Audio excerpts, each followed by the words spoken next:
Well, definitely excited about what we were able to do in our last two road games. Without a doubt, this weekend is important, and oftentimes we reflect on seniors. But I want to continuously reflect on this team because that's our identity. We're definitely grateful for the guys that joined our program. We no longer have years of eligibility left, but this team is a memorable team, and I hope that our crowd come out and support as they give their very best. Questions? Dennis, now that you're one game away from the postseason and seedings and all that, would it be important and beneficial to get into that top four and get a double bye next week?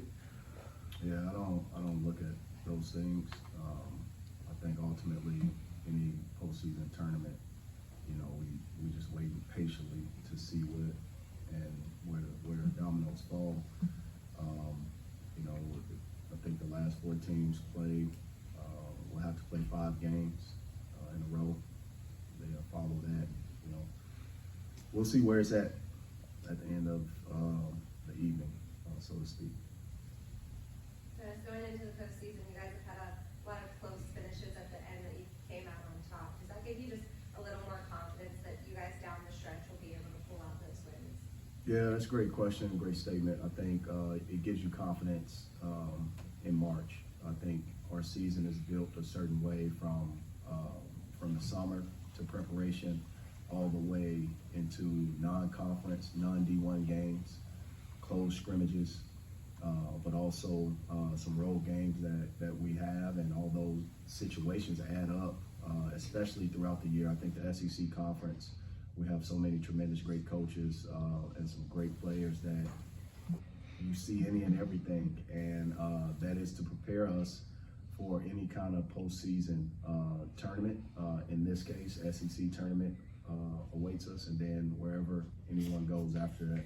But we played in different games, different styles against different teams, different environments, and it just gives our guys confidence. It's adding to their list of experience because they do have experience prior to this season.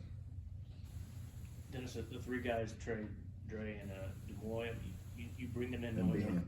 what? And Ben. And Ben, yes.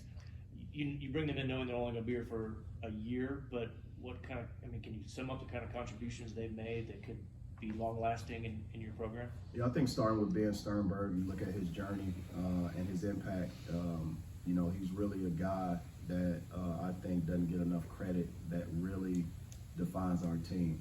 His characteristics, his mentality.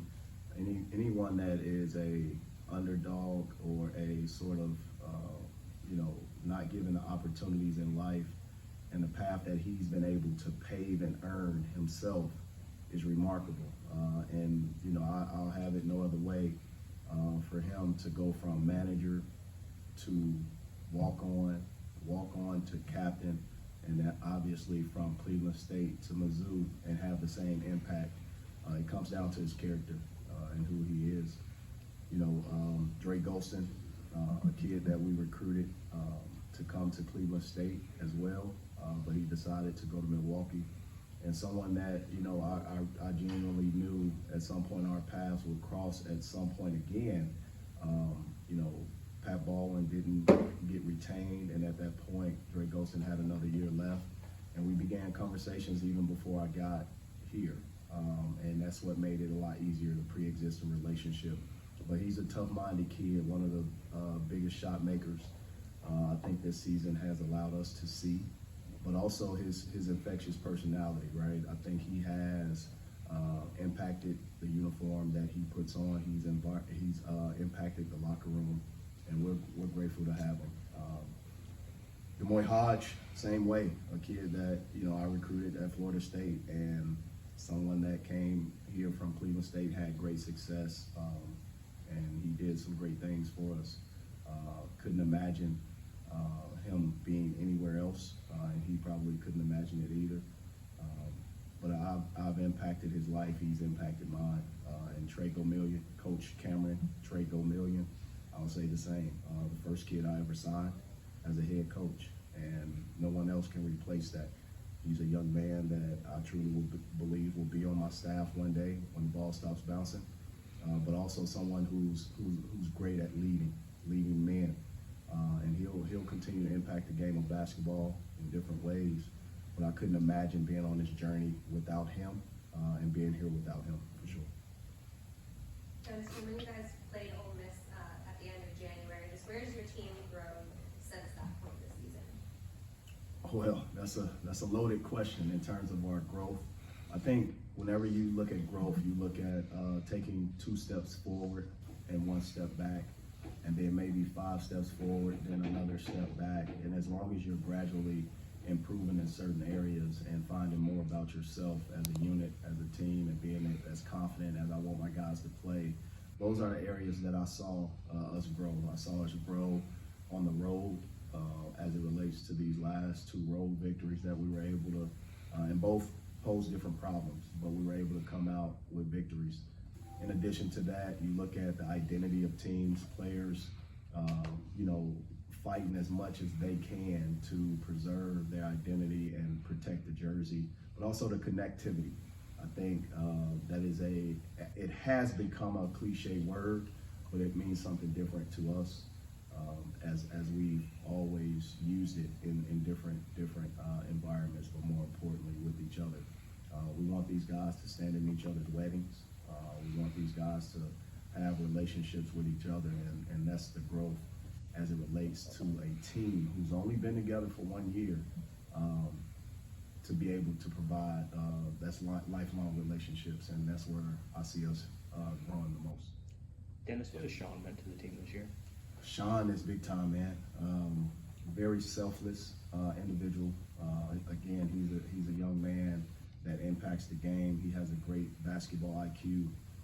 And you just look at how he impacted the game last evening or two nights ago, when he was able to find those shooters, especially Demoy Hodge in transition, double ball screen, but also post up his defender, and I think it was possibly to tie a game or take a lead. He's infectious, man. He's a hard worker. No one puts in more time than he does on this team and this program. He knows the janitors know him. He knows how to turn the lights on and turn them off in the entire arena. I'm not sure if he's on staff or what, but he knows everything about this building because this is his second home, and he's done a great job of making it that way. He comes watch film each and every day, and sometimes even on our day off, he wants to make contact with his coaches and teammates, and you see him walking in the office just with his enthusiastic personality, and he's done a great job, so he means a lot. Have you seen his game sort of improve through the season? Absolutely. I've seen his confidence improve. Whenever you have a new group together, you try to figure out who's who. I've seen him sacrifice. I've seen him grow. I've seen him pick and choose the opportunities where we need him to be aggressive. He's another kid that I think we could use to be more aggressive in addition to Nick. But also, without a doubt, I don't think his shooting percentages behind the arc is indicative of who he is as a player. I think I still want him shooting threes at a high clip because I know what he puts in to the game behind the scenes. And when you speak about a team that's only been together for a year, when you look at a player like Mabor, who's been through so many different walks of life, from Sudan, Indianapolis to Mizzou now, Cleveland State in between, I mean, what does that kind of walk of life bring to a team, and how can it impact the team? Well, I just think all personalities in a 9-month span, and we say a year, but it's 9 months since these guys have been together.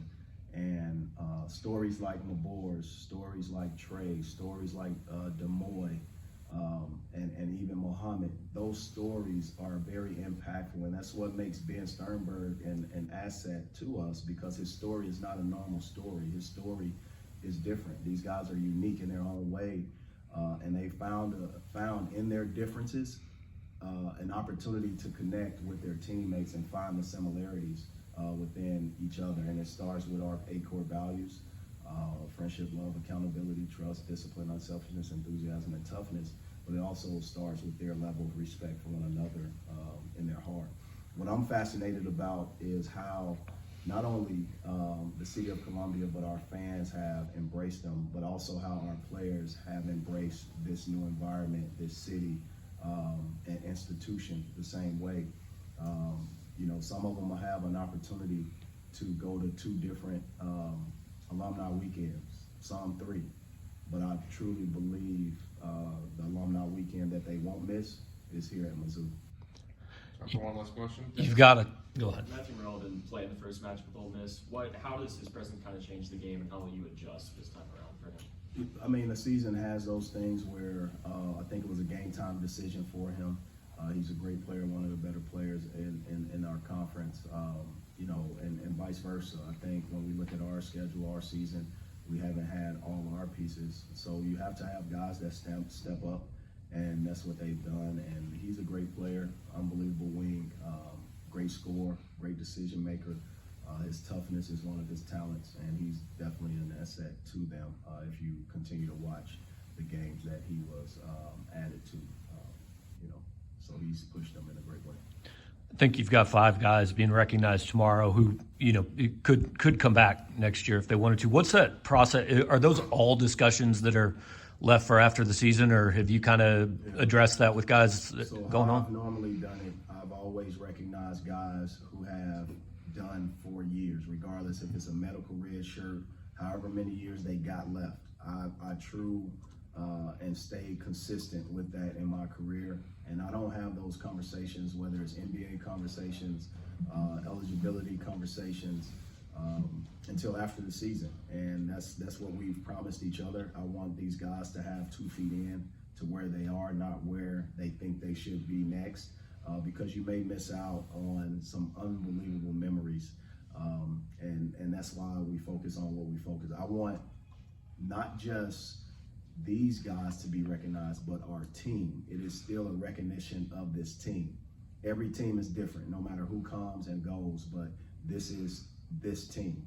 And, you know, I've only had and only will have one first team that I've coached here at Mizzou, and this is it for that team. So I want to recognize this team, and in the future we'll continue to recognize each individual team, but also the guys who have been in eligibility for 4 years on the college campus, and that's what we owe them. And if I had kids go through a senior day 3 times before, and NCAA rules don't allow you to get the jersey and plaque, right? But it allows you to still recognize these guys for their hard work, dedication, and I think you'll see more of it in this new wave of transfer portal and movement.